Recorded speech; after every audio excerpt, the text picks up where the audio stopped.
I'm Angel Gray. I'm going to give a couple more minutes for everyone to get into the chat, hoping that everyone here is excited about the panel that we have today. I am the sideline reporter for the Cleveland Cavaliers working for Fox Sports Ohio, and I'll be joined by revered coaches known nationally for their leadership. And I'm excited that we just can have a conversation and create dialogue for the times that we're experiencing and witnessing right now. I mentioned that I'm a sideline reporter, but first and foremost, I'm a former student athlete and went to Florida State University, and being a student athlete there, I just can recall the moments and the magnitude of just being able to vote and what that meant, seeing my coach say, we're not going to have practice, we're going to vote, and how much that meant to me. I know that the coaches that we have on this call today at some point or another have had that same effect on their student athletes. They have spoken up, they have been advocates for change. They are examples in the community, and it's Black, white, diverse. And we're trying to see at this time, as our call is named, a time for action. Our country is at unrest at this point. We've lost lives, we're tired of hashtags. So we are wanting to create the dialogue, not just for our teams, but for our communities, how we can move things forward, long-lasting change, but then also understanding who we are and how we can implement that change as well.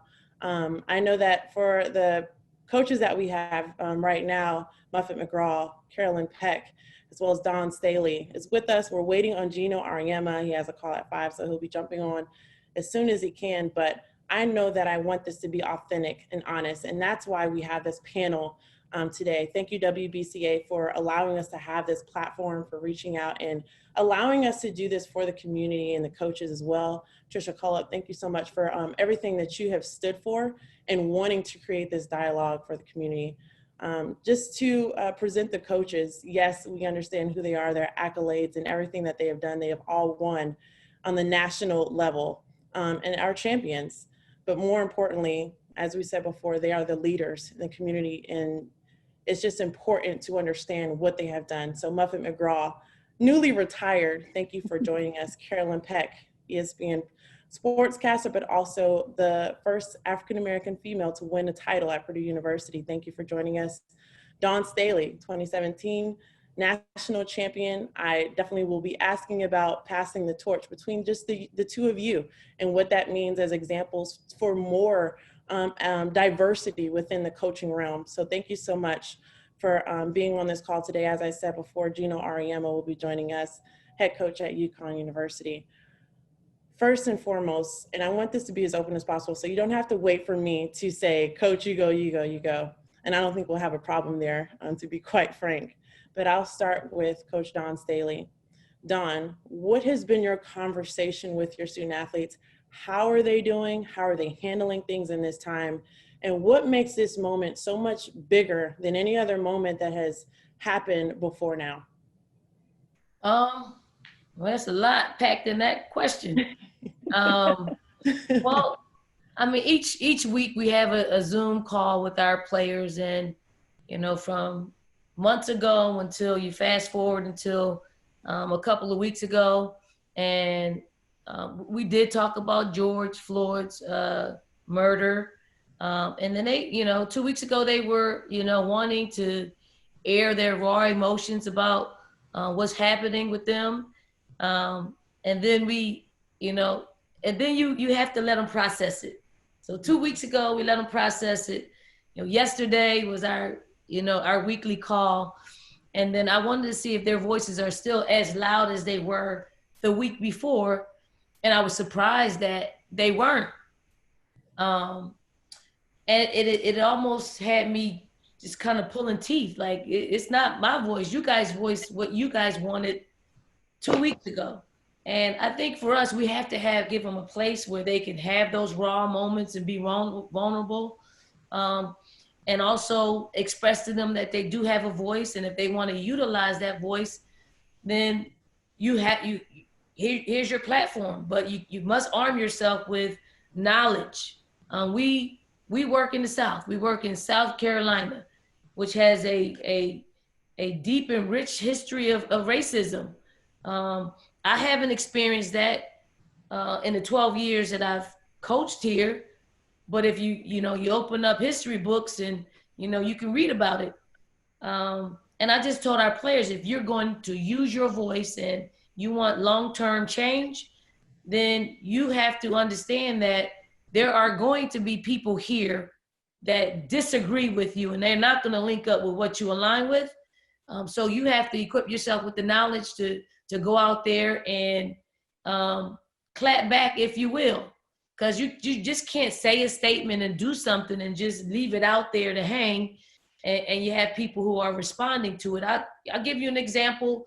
I did the Players Tribune, and I just conveyed my heart in that particular article, and we had a radio personality that took one sentence out of that and tried to stir the pot a little bit. And that one sentence was, I understand why people are rioting. I can have an understanding. I don't have to agree with it, but I can have an understanding. And if that stirred the pot, just that one sentence, what about the sentence where I explain why my mother left this state? That hasn't come up yet. So it is all about perspective and how people see things. Their perspective is their reality, and the same with me. But I think this is something that's never going to go away. It's going to be in our faces for a long time about what's taking place. And we have to have uncomfortable conversations with everyone, not just our players, not just, our fans or our administrators, everybody. And I do think in order for us to change systemically, it has to come from higher than the police officers. They govern themselves. So it has to come higher, higher than them. Carolyn, would you mind even speaking on, not just from the student athlete perspective, how you've been able to even talk to people within where you worked with ESPN? I know just sharing how they can be allies and advocates for something so huge, but not to stay silent. What is that conversation like? It's interesting, Angel, you bring up being silent. And over the last few weeks, I've had calls from a number of coaches, black and white. And the question of silent, there's been the statement put out, silent is violent. Well, sometimes people just don't know what to say. What do I say? My student athletes want me to say something. And, I read a quote that was from, I think it was Abraham Lincoln, that said, it's better to remain thoughtful than to speak and remove all doubt. Well, until you know exactly what your truth is, it's okay to be silent until you think it all the way through. Instead of putting up a statement you don't mean just to appease of what somebody wants to hear. But I'll put it in terms of this. In coaching, you have a 60-second timeout. In the first 15 seconds, you listen to your assistants. And when you're listening to your assistants, what are you? You're silent.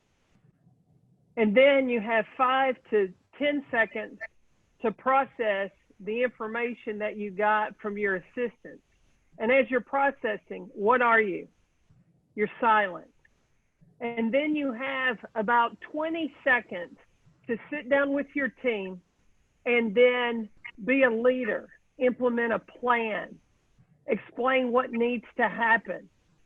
And then for that last 10 seconds, you give them an opportunity to let you know how they've comprehended what you've said. And in that time, again, you're silent.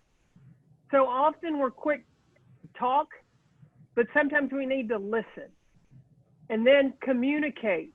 But there, again, it's a 60-second timeout. So you can't be silent forever. Mm-hmm. You need to think about things and then put that plan into action. And that's in basketball, that's in society, that's in corporations, that's in life. And the other thing too that they talked about, had a coach call me about concern that student athletes were going to take a knee, and that might offend the boosters, offend the fans.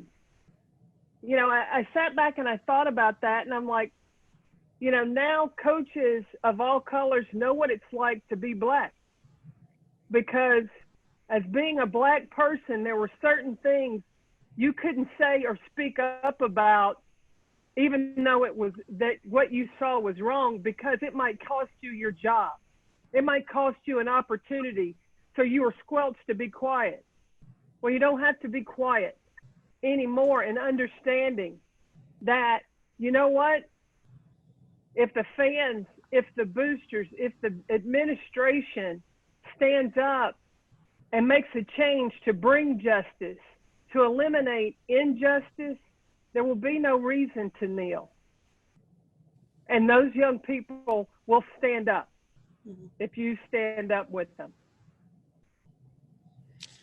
Thanks, Carolyn. I can say this for sure. What if there's that one referee, since we're doing coach analogies, that's just like, you missed that one call, you missed that second call, you missed that third call. After the fourth time, or if we're talking about lives that are being lost, even in the community, you erupt. So for some people, I guess now we can understand, if you don't know, if you can't speak from a place where you understand the pain, the hurt, and that this has become a trend, you become angry. So I know that we'll be able to touch on a few of those things too, but just understanding how to deal with that, how to channel it, and into a place where we can get better and we can see some changes and be optimistic about what the future holds. So we don't have to have another conversation just like this 10 years from now. So thank you for sharing that.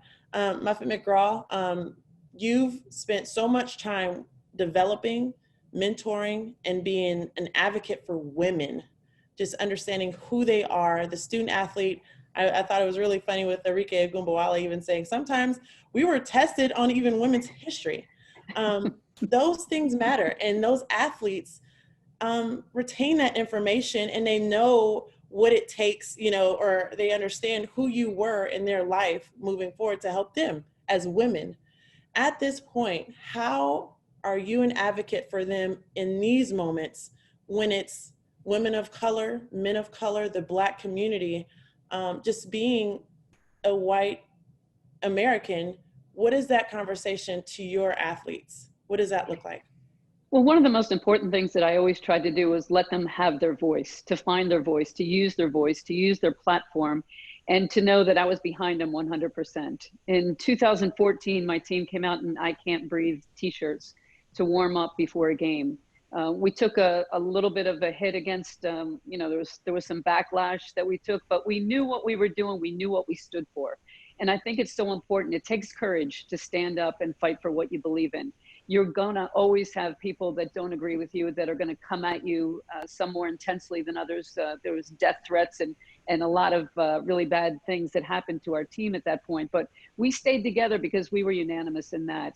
And I think the important thing for me to do, right, especially as a white head coach, is to listen. I think it's important to hear the voices of the people that you're coaching, to let them speak, and to really welcome anything they have. You're going to hear some negative things of the way they've been treated. And I think it's important that we know their story. But more importantly, I think the biggest thing we can do is hire people who look like them. We want to have somebody on our staff. We have to have women of color on our staff. We have to have people that everyone can relate to. And I think that's the most important thing that I can do, and the one thing that I think I did. Thanks, Coach, for that. I know we'll get into that as well, because the Players Tribune article from Dawn Staley in that excerpt, where are the Black coaches, and just the 90% of white coaches for college basketball, and just having that mirror, that reflection, who is a representative for them? And I know that you also mentioned it with just having an all-female staff and what that meant for your team. Well, think about what it means if you have a 60% or more roster that's African-American, and they're looking at, you know, a coach that is African-American as well, and that they too can aspire to do that as well. So Coach, if you do want to jump in on just the diversity in coaching, what needs to be done, what levels do we need to go for, and then how we can all be advocates for that. We have such a long way to go. We are so far away from where we need to be. And it's incumbent upon all of the head coaches out there to really look at their staffs and make sure that they have the diversity on their staff so that these young women can look up and see role models and can see people that they can really relate to and talk to. I think that's just so important, especially in the head coaching. We can't control who the athletic director is hiring as the head coach, but we can certainly control our staffs, and that's where it's got to start. We give them that training and get them ready to be head coaches. Donna, I do want to be fair, since that's a part of the article that you were in for Players Tribune, just your thoughts on that and how it can improve. I mean, it can improve, just like Muffet said. I mean, athletic directors don't look like us as far as Black people. They don't. It's few and far between. I think it's gotten better recently. Candace at Vanderbilt, Carla Williams at UVA. I mean, it's getting better, but we need more. And I say this, I don't fault ADs for who they hire, because we do the same thing on our level. I hire people that I know, that understand what we need to do, that's going to work hard. It's really hard for me to hire somebody blindly. I probably did it once in my 20-year career, and it wasn't bad, but I had no connection. I need connection. I need to feel like as one. I've been so much a part of a team and all the inner workings of a team that for me personally, I need to work with people that understand what needs to be done. And I don't want to go through the honeymoon period of, oh, can I say this? Can I do this? No, you already know. So let's hit the ground running.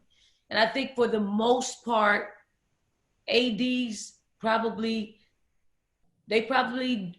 hired those people that they know or they're friends.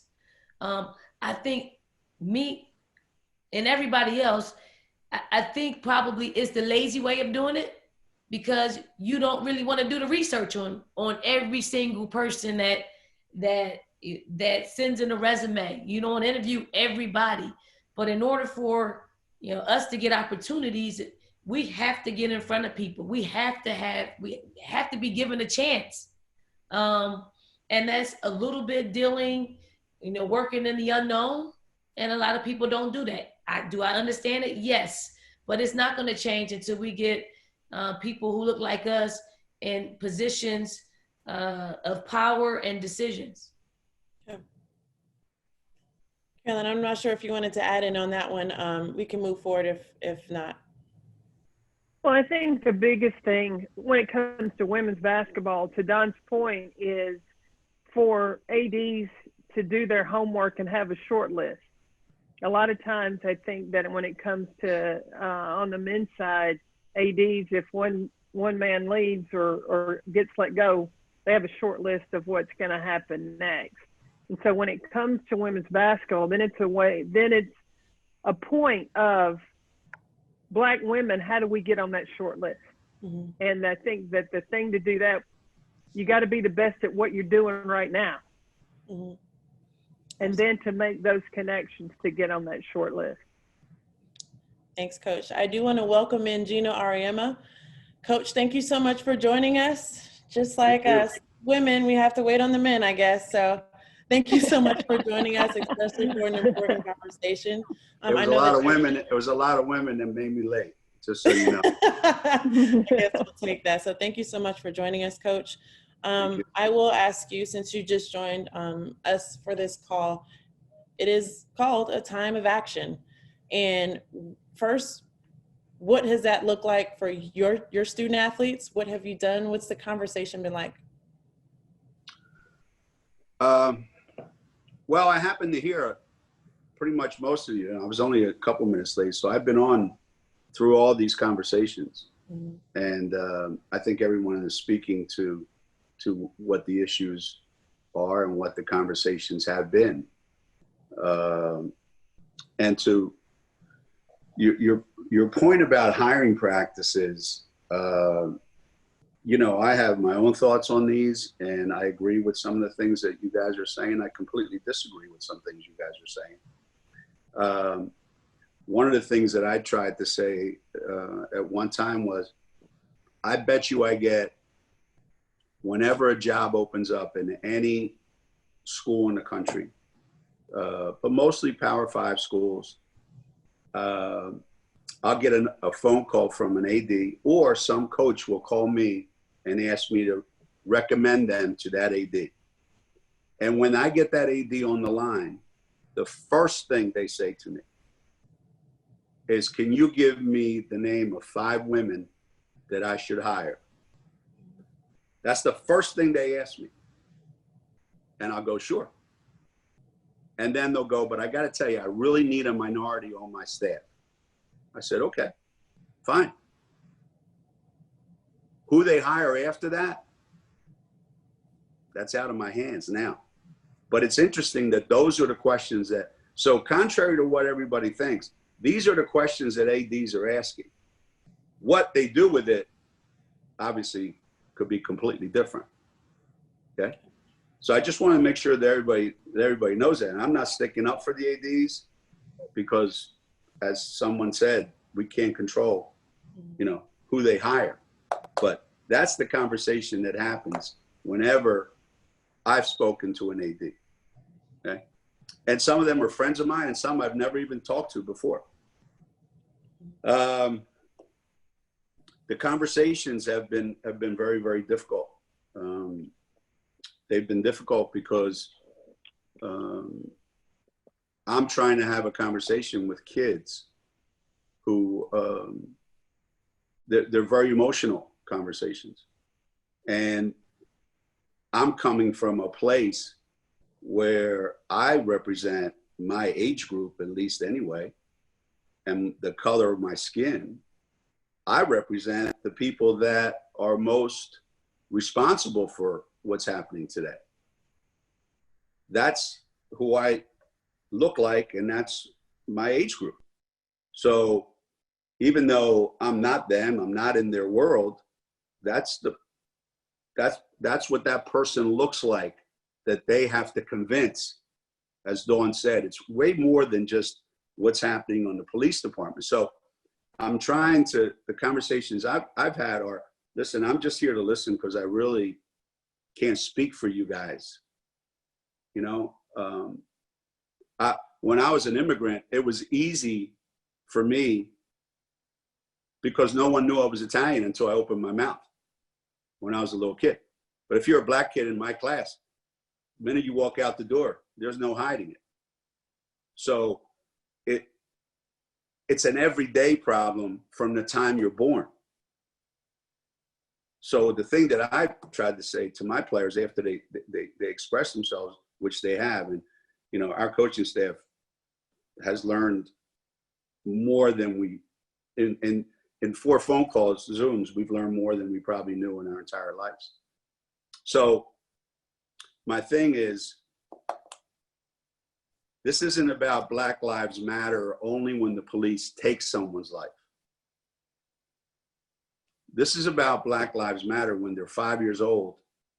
Where are they going to school? What neighborhoods are they living in and why? What opportunities can they look forward to and why? And so I've tried to get my players to look where they live, look in your community, look where you grew up, because that's where everything's got to start. When you go home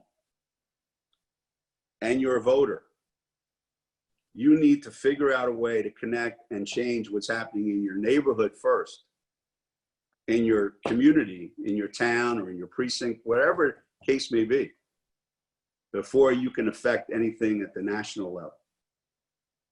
Because those are the people that are making decisions that are affecting kids your age's life. Who's the mayor? Who's the school board? Who's the zoning directors? Who are the health and education people in town? They're the people that are going to affect your life on a daily basis. And then what's happening on campus, and we're a predominantly white campus, and everything that goes with that. So every conversation has been me asking questions and listening to what they have to say and just providing an old white guy's experience from the 60s. That's the best I can help them with. Thanks, Coach. Can I? Yeah, you have the Can floor. I? Yes, Can I speak to that?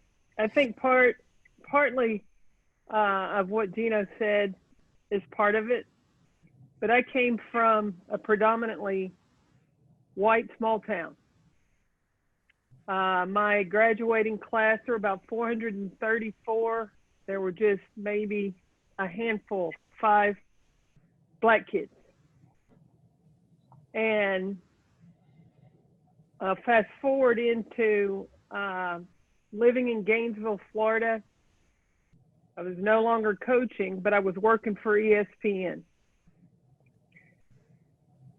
I lived in a house that was 3,600 square feet. A lot of the kids that came to my house said, "Coach, you should have been on MTV Cribs." That's the kind of neighborhood I lived in.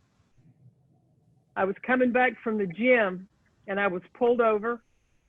I did not run a stop sign. I was not speeding. I was driving a 525 BMW. And a cop follows me. I'm a half a block from my house, blue lights, and I pull over and I'm, waiting, and he pulls behind me. And in my neighborhood, over a loudspeaker says, "Get out of your vehicle." Now, I'd always been taught not to get out of your vehicle. Unfortunately, have had the conversation of, "Carolyn, if you're stopped, always show your hand." And so I get out of the vehicle. I'm in tights and a workout top, and it's cold outside. And I get out of my car, and the police officer comes and asks me for my driver's license and registration, and I give that to him. And as he's holding it, and he's looking at my driver's license, he asked me, "What are you doing in this neighborhood?" I was 45 years old. And so it happens in any neighborhood. And it happens because of the color of your skin. And I'm educated. I went to Vanderbilt University. And so we have to, we can start in communities. And I think that is a great part to start, but that's not the only place that it needs to start. And don't get me wrong, there are great cops. Hell, I'm married to a retired police officer. And we have a lot of friends who are police officers. But they have to acknowledge that there are things that need to be changed in the training of the mentality of some cops. Definitely, and that's why we are here, for sure. And I know it's been something we've all been trying to find the right words for, whether we use our voice for protests. I know that even what Don Staley was saying, we don't agree with the writing, but we understand it in a sense where people are angry and have no other way to express themselves. But it's also an emotional trauma too, coming from those neighborhoods, and just understanding something that you've seen that a doctor should help you with, but they don't. So I want to go back to Don Staley before I move on to the next question. You said, I've written this article, and you took something so small out, but I think more importantly is the fact that you said, Black people are tired. We're tired of having the same conversation and nothing being done about it. Just for your story, if you don't mind sharing, you said no one asked about your mother and why she had to leave the state because of what your grandmother thought was going to happen to her. Dealing with that, living through that, and then having to, even with your success, that embedded in your mind, and how that's just how you've learned to not deal with it, but channel that. You know, my mother was an incredibly strong woman, and she didn't let that define her, and she didn't use that as a crutch. She took her circumstances up north and provided for her family. I mean, and it wasn't even discussed a whole lot. And she didn't even tell us until, I didn't know until I was older. So I wasn't privy to those conversations. I'm the youngest of five. So I was the last to get the information.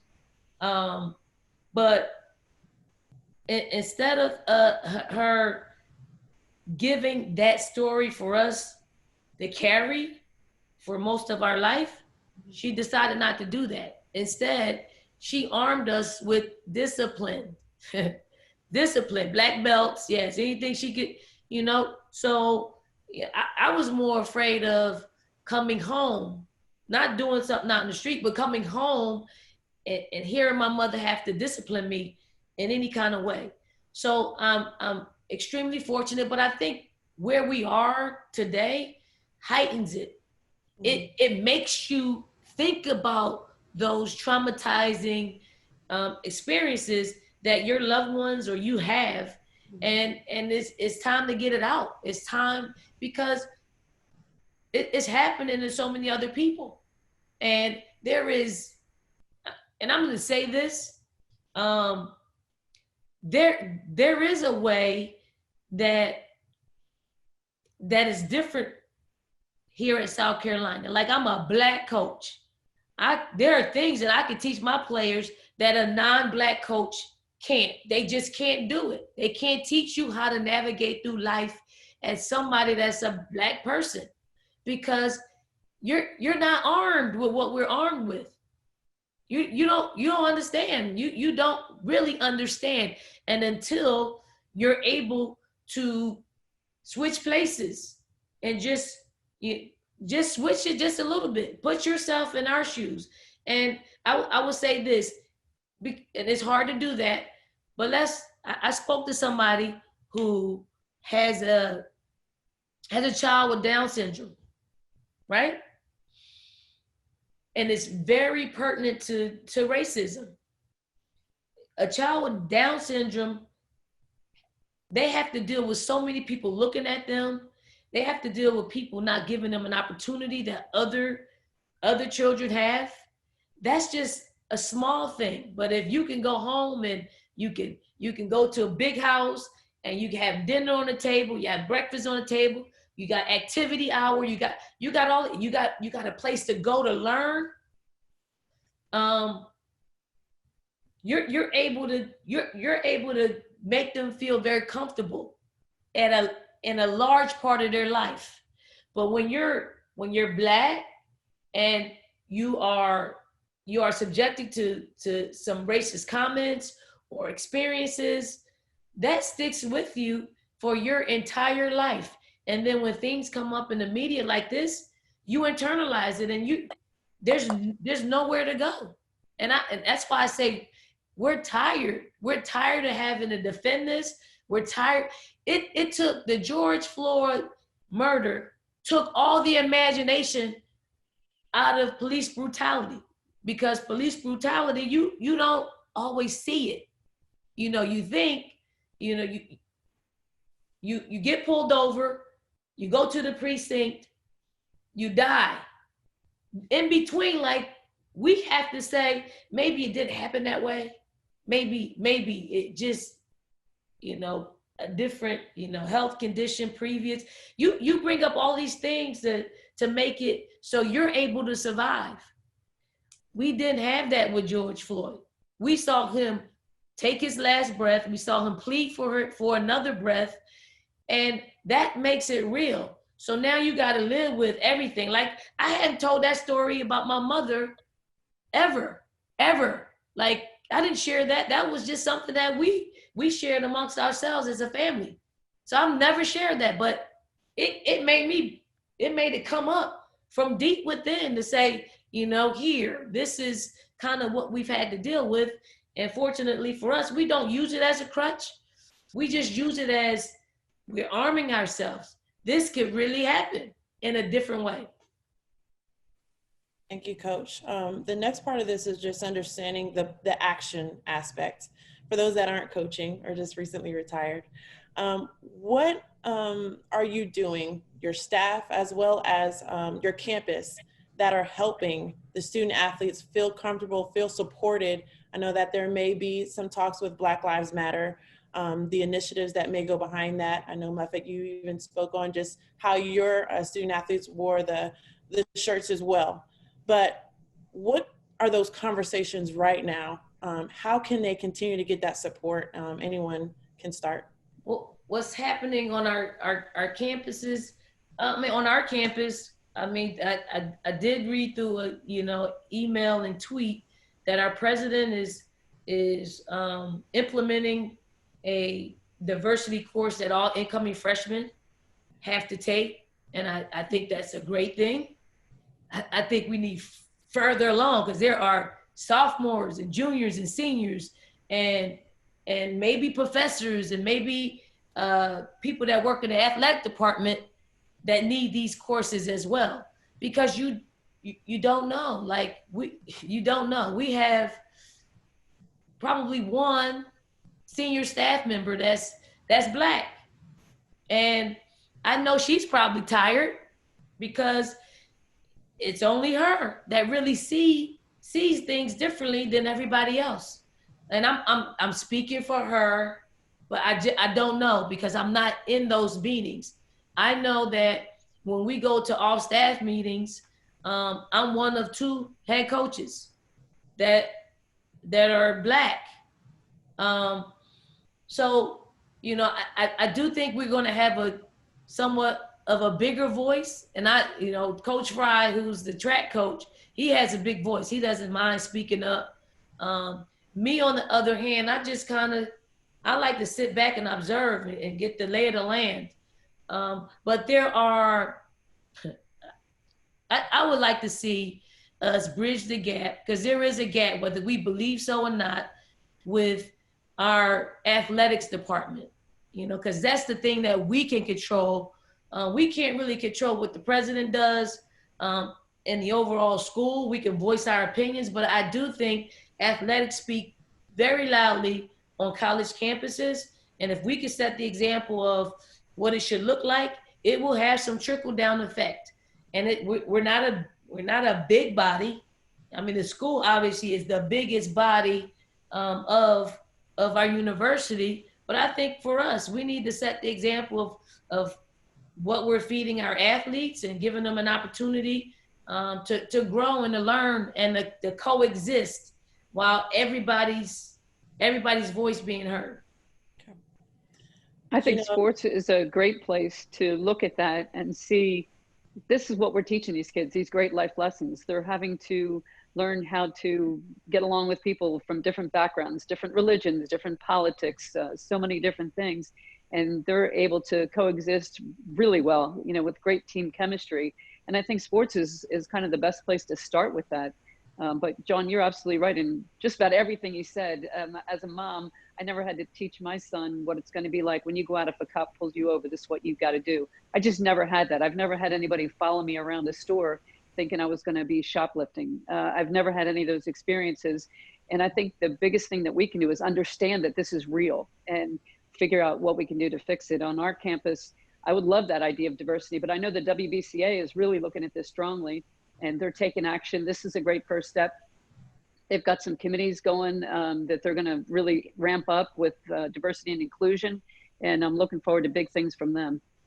It was interesting to hear when Gina said athletic directors, when there's an opening in a Power 5, and that the ADs call Gino.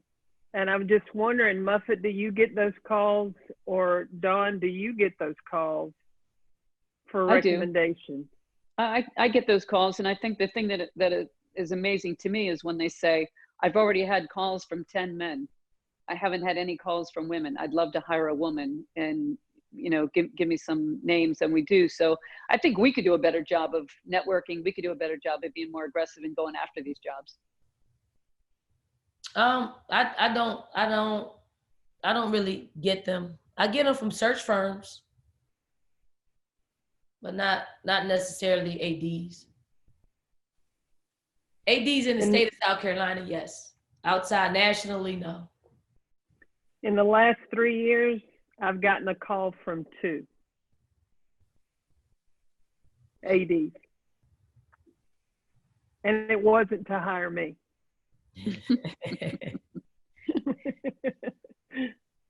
Well, we need to do a better job of promoting the people that we know, and somehow we have to get more people involved in that and have a good list handy so everybody knows. That's the problem in women's basketball. There's certain teams that just get all the attention, and you just don't know about so many other teams. I think these are all great points too. And I know that as we're moving down just the list, and I know we're on a time restriction as well, but hiring process for a lot of coaches, that's one of the most important parts that we want to address. I didn't want to miss out on what Gino Ariema had to say just about what his staff and his campus can do to help student athletes feel like their voices are heard.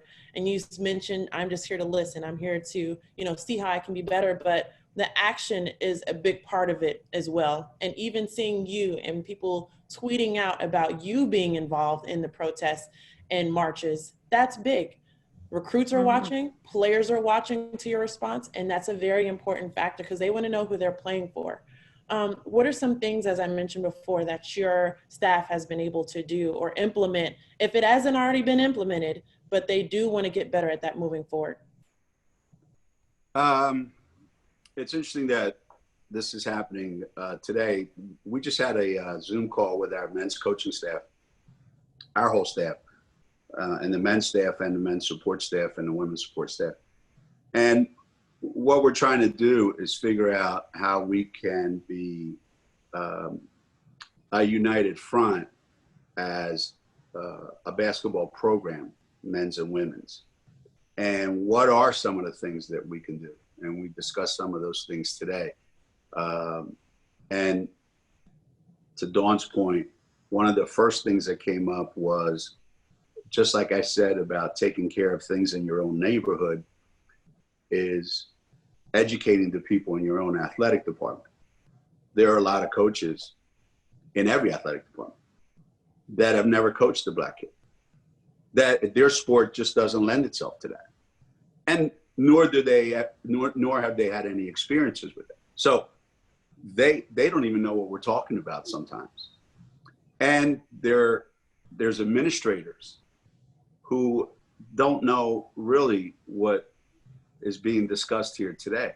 Or there's one or two administrators in a group of 20 and how they feel, So the whole education part, that is something that we as a basketball program can actively do with, instead of the athletic department calling a meeting to talk to the athletes, I'm encouraging them. The athletes should demand a meeting with the athletic department and say, this is what we want to talk to you about. That we should have the staff at the University of Connecticut, faculty, staff, they come to certain places. So the entire athletic staff, like 300-400 of them, the facilities, everybody. Well, they should listen to what the athletes have to say. So we're planning that.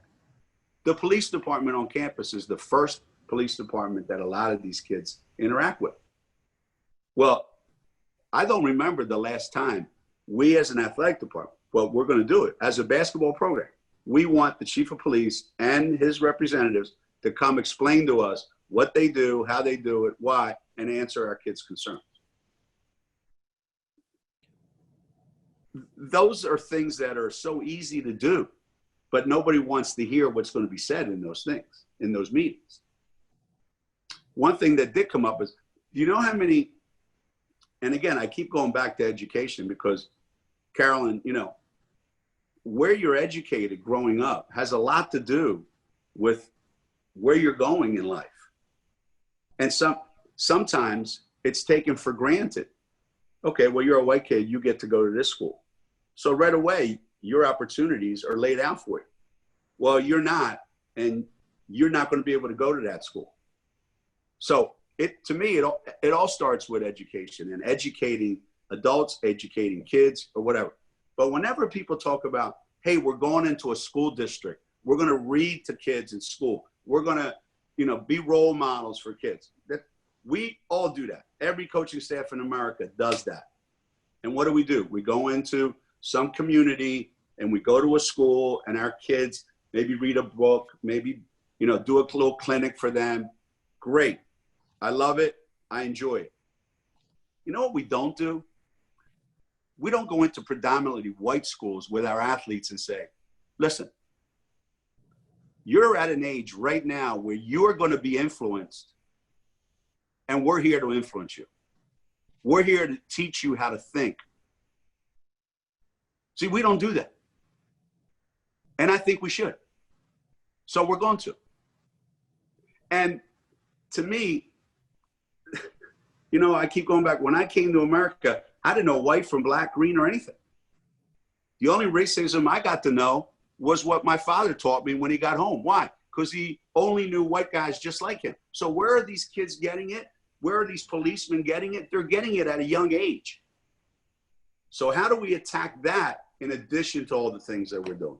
So let's bring some 18-year-old kid into a high school or into a middle school that's predominantly white and say, hey, do you guys know what it's like being me? Do you ever think about some of the things you say and what you guys do? We don't do that. Why? Are we afraid? I don't know. So to me, it's about doing things that haven't been done, because these are times when it calls for that. And we have a lot of action things. What can we do at game day? What can we do as an athletic department with my big thing, the fans. Mm-hmm. Some of the stuff that our fans have written since our players took a stand is disgusting. So we're gonna get together as a group and we're gonna have a message for our fans. Mm-hmm. If you love us when we're winning on the court, you better love us when we have something to say that you don't like. It's little things that when they add them all up, it's just, one of my friends, a white guy about my age, I said, you ever drive after you've been drinking? We all have at some point, those of us that are young enough to be stupid. I said, and did you ever notice when you're driving home, the minute you see a cop car, you start to panic. Sweat comes all over you. Oh, shit, he better not pull me over. I better be careful. La, la, la, la, la. So I said, imagine a kid who's black. Every day he gets in his car, she gets in her car. That's how they drive. Could you live like that? I never thought of it that way. So it's ingrained. And like Dawn said, this shit ain't going away. That's what bothers me the most. From the 60s to today, it's not going away. But how do we do our part? I guess that's the best thing I can say. How do we do our part? That's what we're trying to figure out every day now. How do we do our part? And that part looks different for everyone. It doesn't have to be the same, for everyone down the line, but just using your voice in the support is what these student athletes want to feel. I'm going to go back to one of the things that you said, just as far as just understanding going into white schools. There was something that Dawn Staley had in her excerpt, and I'm just going to read off a couple of minutes of it. It was very important for me to experience a culture that wasn't my own. I needed that. But there's a difference between visiting that world and living in it. And in college, I lived in it. I got a scholarship to play basketball at Virginia, one of the most prestigious universities in the country. Say what you want, but it's also a white university. It was a culture shock. I didn't fit in outside of sports. I had to learn how to interact with professors and deans.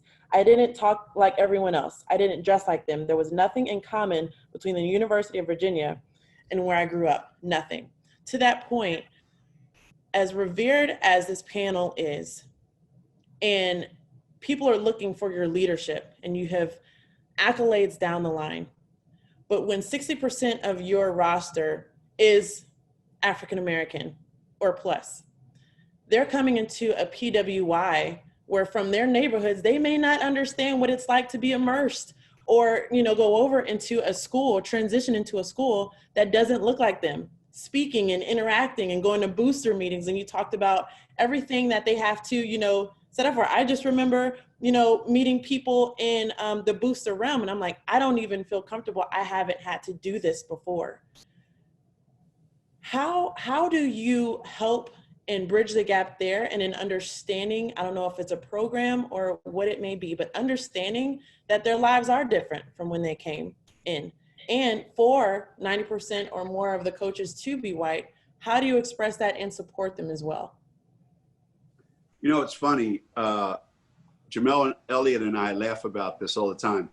When I went to visit her at her high school, there was no black kids on my team. When I got to Connecticut, I don't think there was 10 black kids in the entire university, maybe. I don't know. So I remember going down to recruit her, and I was walking down, and classes were changing. So the hallways were jammed, and I'm walking, and it's me and Chris Daly, and we're walking down the hall, and we're the only two white people in the school at that time, walking down the hallway. And you could feel the eyes on you, right? You could feel the eyes on you. And I see Jamel coming towards me, and she walks right by me and pretends like she don't know me. And I said to her, "What the hell was that all about?" She goes, "I'm not stopping to talk to anybody, you know, in the middle of a school." Well, then she comes to UConn, and it's a predominantly white school, and she's the only black kid on the team. And that kid is so strong and so tough that when she got here, she recognized it right away and said, "You know what? It'd be easy for me to just pack up and leave, but I'm going to show them what I got." And now she works in our athletic department all this time. And I just think we have to step out of our comfort zone. I think we have to be willing to set an example for our players and be willing to step out of our comfort zone and do things that are uncomfortable. Go to places that make you uncomfortable. So that do things that make you uncomfortable. And what today with our fans, like Dawn said, everything you do from here on in is going to make them uncomfortable. Everything. I agree. Change is going to happen on a personal level. It has to be personal. Every single person has to think differently, look differently to grow. Because at Virginia, and what Jamel had to do, that's what we had to do. And looking back on it, just reflecting on that, I'm able to do this here in South Carolina because of my experience at Virginia. And that experience at Virginia, I didn't know I was learning, because I didn't even go really outside of my dorm. I didn't really go into I knew probably no one outside of athletes. Was I intimidated? I wasn't intimidated. I just was uncomfortable. That wasn't my comfort zone. But, you know, I got through, and now I'm looking back on it, being here, and I'm like, okay, I mean, this isn't bad, but you get a space. Like I have a voice here at South Carolina, and it's kind of scary because people listen. You know, I talk and people listen, and it's the weirdest thing because I've peeled back my layers, and they've allowed me to grow. They've allowed me to strengthen my voice, but also it comes from a place of right here. I don't speak outside of this, and this is the thing that really guides me to where I need to go, good, bad, or indifferent. I'm gonna speak. You're gonna know where I stand on certain things, and I've been real fortunate that a lot of people, those things align with most of the people that support our program, which is good. But imagine if it didn't. Somebody be calling for my job at that point. But we have to be unafraid. We have to be uncomfortable in our skin to grow, because nothing grows from being comfortable. That's the same thing we preach to our players. I'm going to make you feel uncomfortable, because growth takes place when you're in that state. I think that, what Don and Gino both said about being uncomfortable and going to environments that are different from you. And I know the NCAA has a thing about prayer, but I'm going to tell you, a great experiment or exercise to have is invite your administrators that are white to come to Black church. then they'll understand what your student athletes that are on predominantly white campuses feel like. Or take your team that's predominantly black and go to white church and get to know each other, go into each other's environment and learn from each other.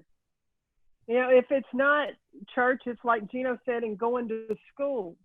But to get involved, and it's not just the poor black neighborhoods and you take your black kids there, bring your white kids, bring your white administrators there as well, and take your black kids to the white schools, to the white churches, to the white corporations, and let them see and interact. I'm a person just like you are. We all bleed red. That makes us the same. We should be able to treat each other with kindness, and most importantly, with respect. That's what every human being wants, to be respected. I think we can all agree we need to get out of our comfort zone, and that's how we grow, for sure. But I think it's important to have that support group, and to really, like Carolyn was saying, we have to learn to respect each other, be less judgmental of each other, try to live in each other's shoes for a little bit. And I think that you can learn that in the locker room and living with all kinds of people on your team. And I think that's really healthy. But change starts with you. I mean, you've got to start it. You can't be accepting when you hear things said that you know are wrong. You have to stand up and be anti-racist. You can't just say, "Oh, I don't think it's right." You really have to stand up and have the courage to stand up for other people. I think, Muffet, you make a good point. And two, on this panel right here, I believe that we're all in agreement. We need to have conversations with people who don't agree. Absolutely. So that we can learn and they can learn. Mm-hmm. What is your misunderstanding, or what is it that we don't get, and how can we get on the same page? Right. I think to your point too, Carolyn, just being a student athlete, and this seems like it was a long time ago, but it wasn't. And just having my white teammate, we were at a gala together, and our Rhodes Scholar went up to receive his award, and just, he's an African American, but she leaned over to me, and while he's giving his speech eloquently, she leans over to me and says, "Angel, why doesn't he talk black?" And I was like, I'm not sure how to respond to this, but at some point I did. And I was just like, well, he's just articulate. He lived up north. Maybe that's how his, parents raised him to speak. But there has to be an understanding. I don't think that there was any ill will or intent in that question, but she had a question. It was my job on how I responded with it, if it was going to be fluff or what the case may be. But I think that conversation is too within these student athletes that are young and impressionable and trying to figure out what's going on in the world too. My question to you would be, how do you manage a team that is diverse and where there may be different perspectives and maybe different upbringings, and maybe there's an all lives matter opposed to Black Lives Matter, and how you mesh that together and have them understand being teammates, fighting for one another, but not just for a team and what's on your shirt, but two, being advocates for them outside of the lines? I think it starts with communication and listening, and really listening, and having honest communication. Sometimes that means letting the team go at it with themselves. Sometimes you have somebody in there with them, but I think that's where it begins.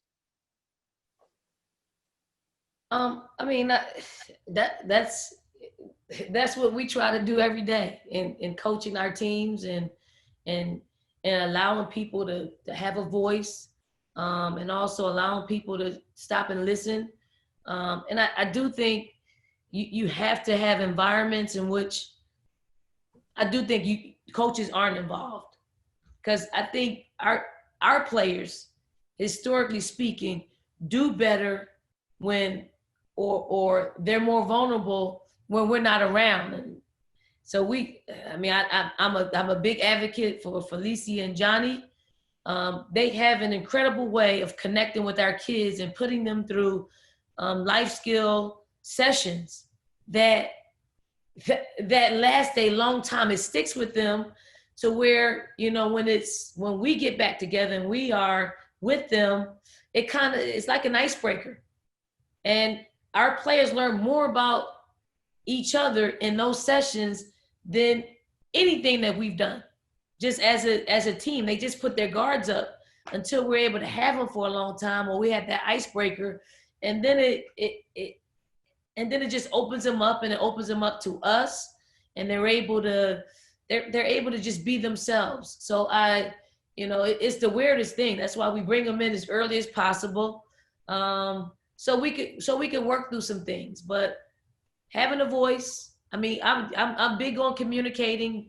Have everybody speak on whatever it is that we're talking about. If I'm meeting with a player one-on-one, I make them tell me what the meeting was about, so they can understand after we've spent this time together.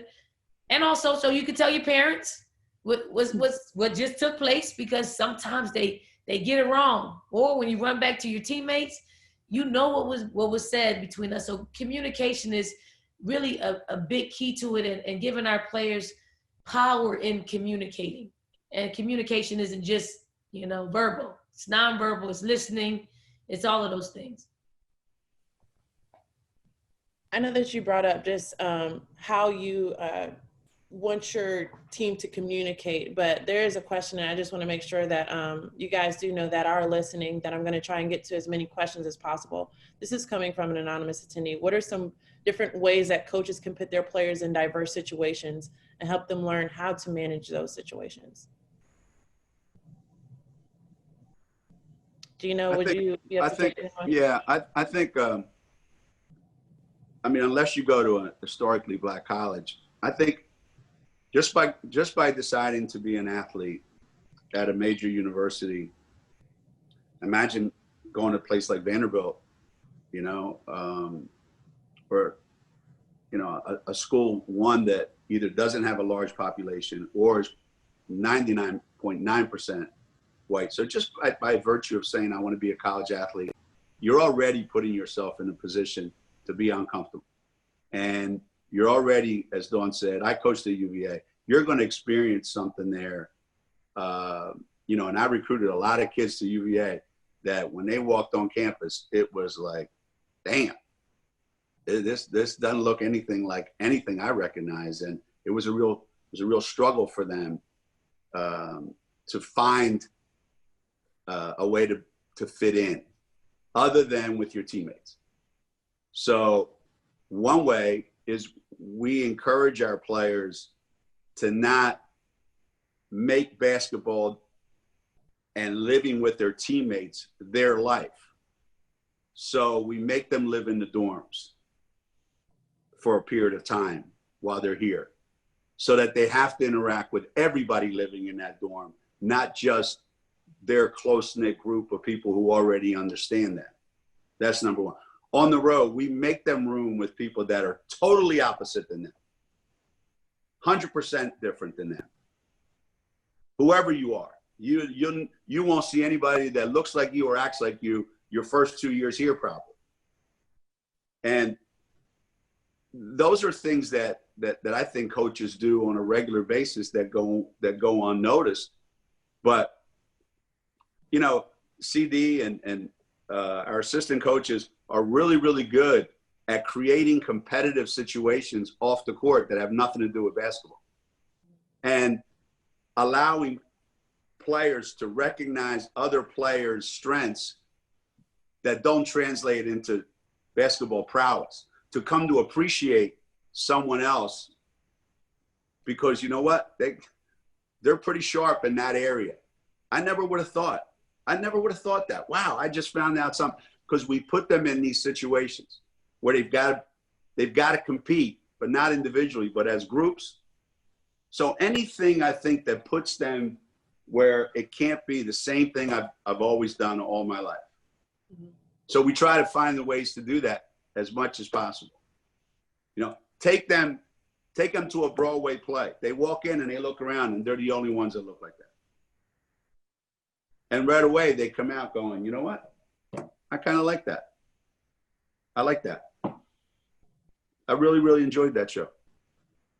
And they may have never gone on their own in a million years. So the more we expose them to things, but I got to tell you, it's being in this world that I'm in and the people that I see and the things that I hear. Look, I've said this before. There are two things you can count on in this country: that people are sexist and racist. I just don't know which one is going to be the thing that day. But those two things are not going away for a long time. And coaching women's basketball, even not being a woman, you feel it. You feel it from day one. The disrespect that you get from men's coaches, from the general public or the media or whatever, that you're not a men's program or you're not a men's coach.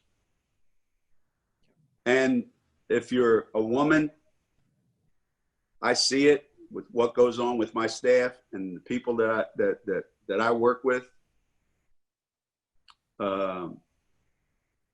We got a culture in our country that does a disservice to both of those people. Yeah. And hopefully we can get something to change. I know that as far as just all of you being head coaches at some point in your lives, as an assistant coach, support staff, if your stance and what you want to be vocalized and their tough topics is frowned upon by the head coach and admin, how should you deal with that? Muffet, would you mind taking that question on how we've seen almost like night and day? I know a lot of the, staff that we have on this call is different, where the head coach supports the assistant coach. But if there's a stance, what's the advice that you would give to an assistant if they want to support and have a voice, especially during this time, and their head coach feels differently?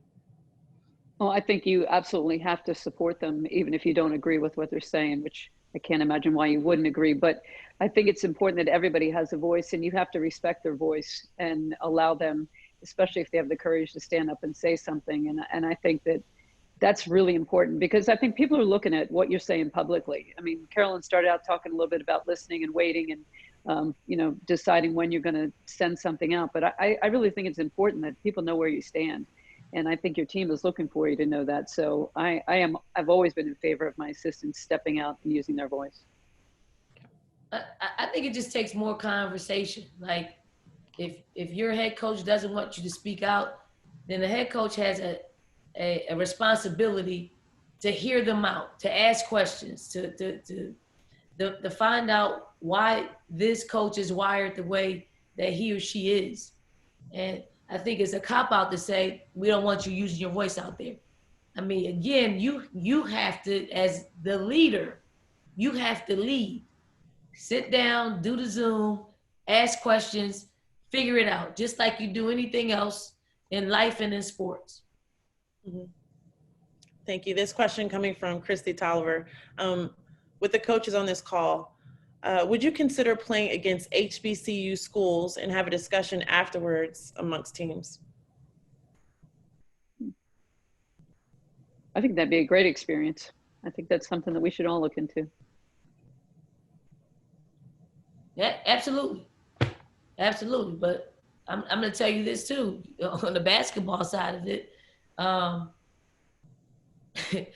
we're almost told not to play HBCUs, not in that sense. You're looking at RPI, and you get penalized later on for playing teams like that. And we've played HBCUs from, probably every year. So we're not afraid of that. I think the element of having those discussions, because they will allow us to grow. They will allow us to grow and see how they have to do things, because they have to be super resourceful in what they do every single day and how they operate. And magically, their budgets are probably a percentage of what ours are. So it will be truly educational for everybody. Okay. Another question: how can white coaches check the unknown bias they have to better understand the lived experience of their Black PSAs?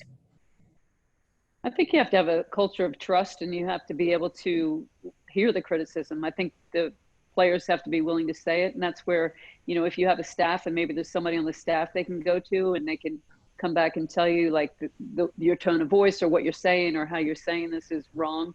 You need to be open to fixing that, because I think some people don't know. They don't realize what they're saying. And Gino's right. There was a lot of sexism as well. And people, you hear things and the players maybe are not in a position, because we're of course the power position.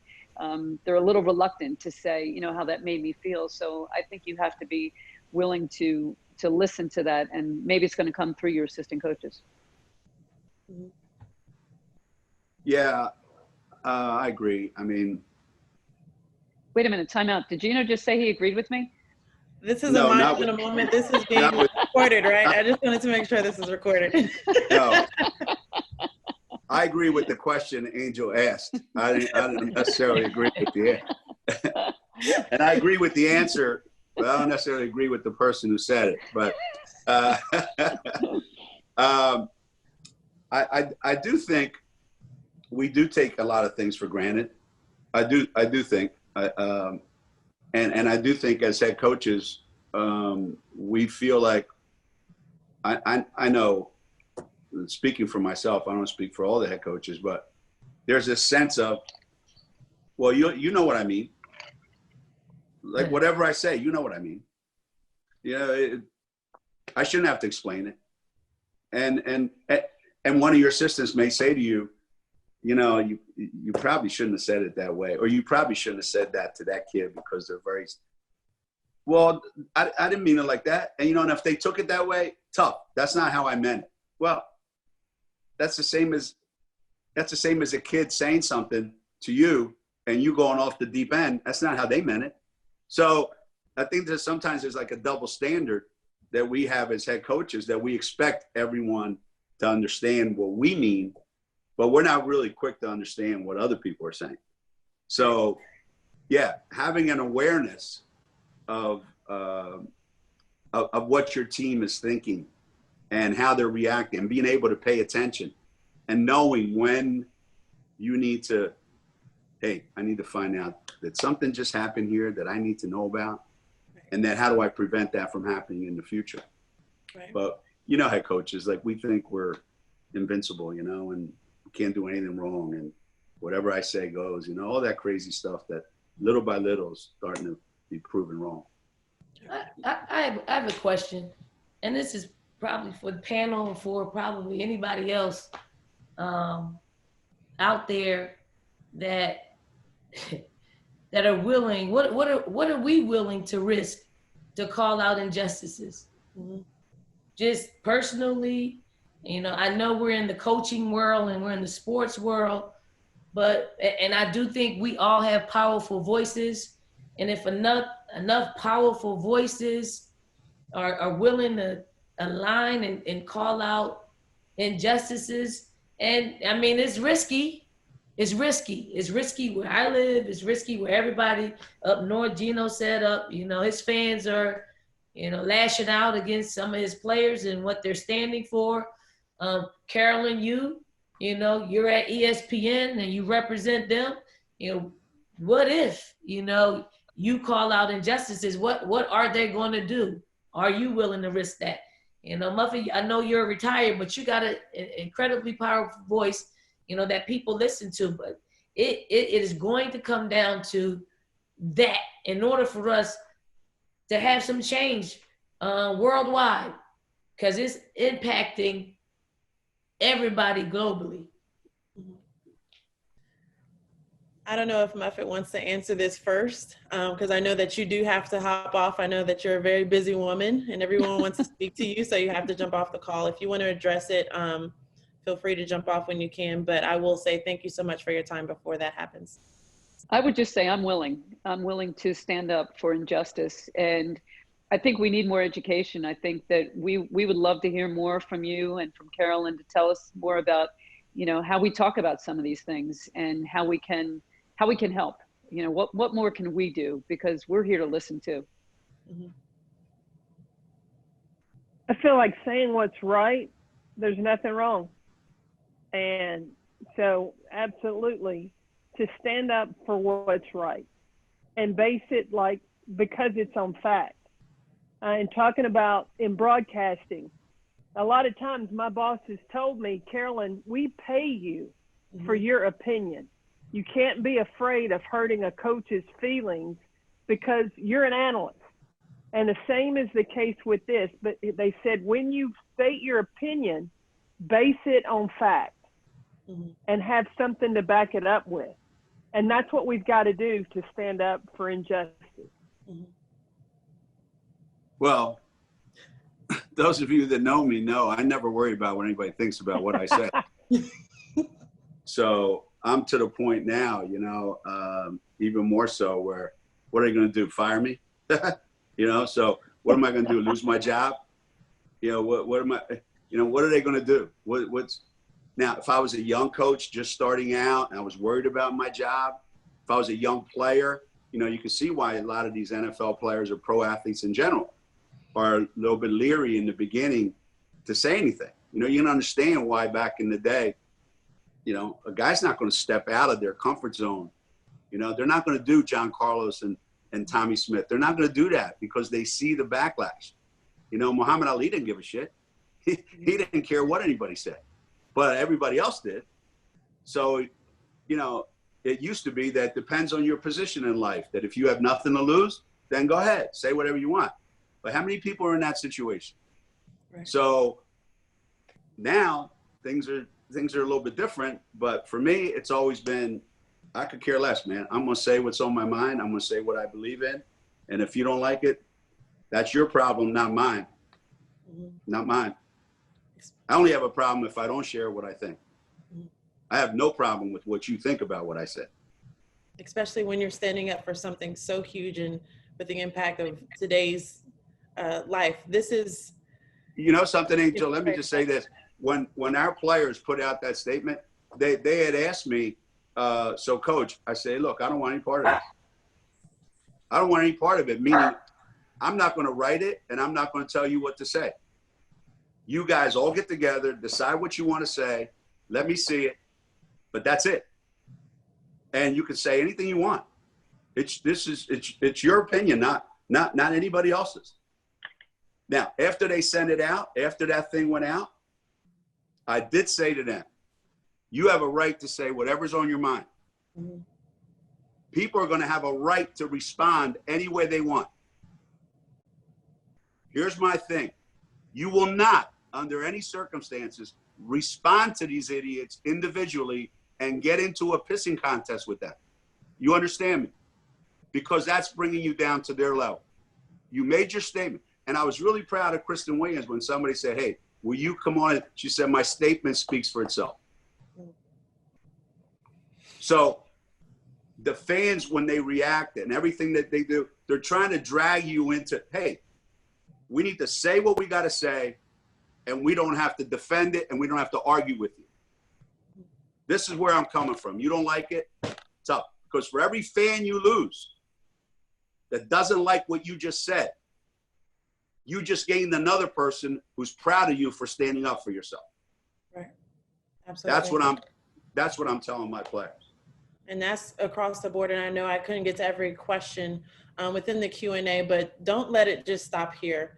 Ask amongst your colleagues, your peers, these questions. And it's just not up to the panel to address these, but even for the people that are white or non-white in your call log, ask them, have these conversations, and don't be afraid of it, because at this point, it can't end here. It has to continue, and that's how change happens. So I know that everyone has to go. This is where we wrap up, but I did want to end with this. This is something I know we've seen so many different quotes as this time has gone, but for those who are overwhelmed with trying to figure out things and where their voice is and how they can change things now, this kind of stood out to me. Do not be daunted by the enormity of the world's grief. Do justly now. You are not obligated to complete the works, but neither are you free to abandon it. As long as you use your voice, impact the student athletes that you have now, your community that you have now, you're doing your job. And I thank the panel for being here, creating the time for us, Buffy McGraw, Carolyn Peck, Don Staley, Gino Ariema. As I said before when we started this, you are the leaders and the voices in the community way beyond just college basketball. So thank you so much for your time, and thank you so much for joining us. Sorry to all everyone that joined that couldn't get all their questions asked, but as I said before, continue this conversation. And I will have Jeff take over from here, but thank you so much to the panel once again and for allowing me to be a part of it. Thank you, Angel. Thank you, Angel. Thank you, Angel.